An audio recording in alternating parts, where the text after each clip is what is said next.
Shalom Aleichem, everyone. My Bubby passed away last week.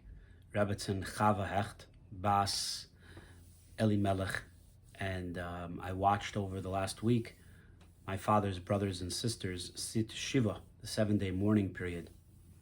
And it's something that is an absolute paradox. On one hand, it's a blatant family reunion from family members and friends from all over the world. And at the same time, it's extremely painful to see so many people cry for the loss of their mother.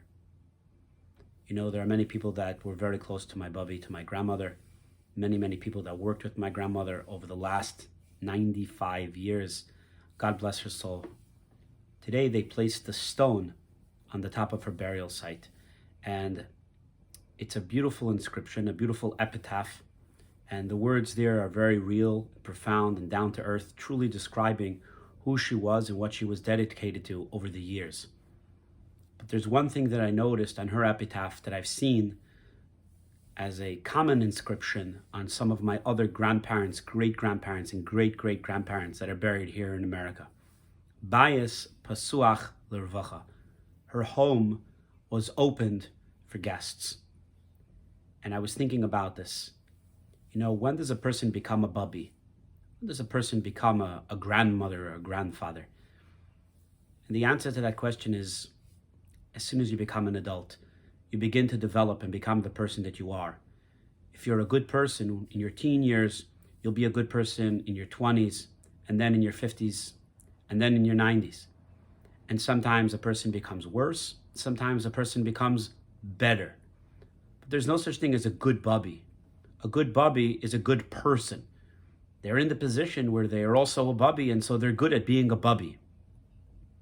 But you know, not all people are good. Not all people are kind. Even people with good parents, good mothers and fathers, don't always turn out to be good. They don't always turn out to be kind and generous.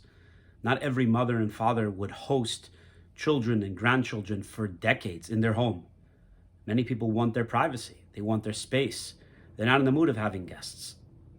And so when you think about those words, Bayis Pasuach Lirvacha, that she left her doors open literally, and she hosted grandchildren for all the decades of my life that I could recall, living in her home, 1, 2, 3, 4, even 5 at a time sometimes, day in and day out, for years, hosting them graciously, housing them, feeding them, being a mother into them, and so on and so forth. Bayis Pasuach Lirvacha, a home that's literally opened for kindness.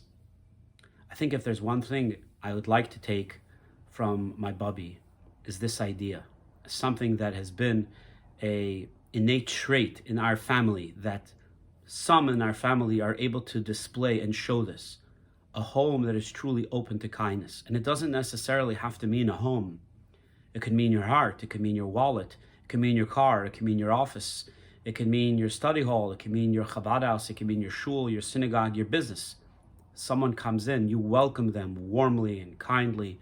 You wish them well. How are you? Shalom Aleichem. How you been? Can I give you a coffee? Can I give you a drink? Something to eat? Sit down, Tata Lezizkait Shefele. Can I give you something? Can I offer you something? Bayis Psuach Lirvacha. You don't need to wait to be a Bubby to be able to offer this to someone, to say, hey, would you like to share? Hey, would you like to have something? Hey, can I get you something? And love doesn't always come in the words, I love you.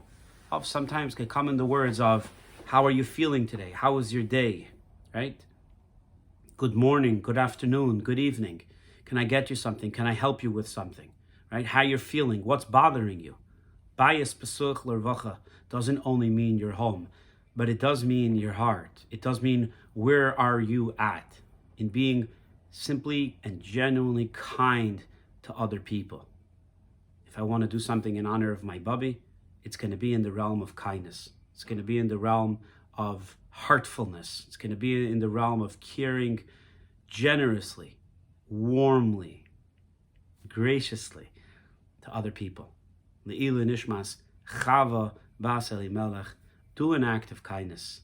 Maybe today, maybe tomorrow, maybe every day. It's not such a bad idea to be a kind person. It's not such a bad idea to be like a good Bubby, to be warm and caring. in the way that you could specialize in your own unique way to be the best person that you could be. Don't wait till you become a Bubby. Don't wait till you die for people to say, oh, he or she is a kind person. Always be kind. Always be thoughtful. Always care about other people. Be sensitive to their needs and to their feelings. Genuinely. All the time. In honor of Chave, Bas, Elimelech, my dear Bubby. Thank you.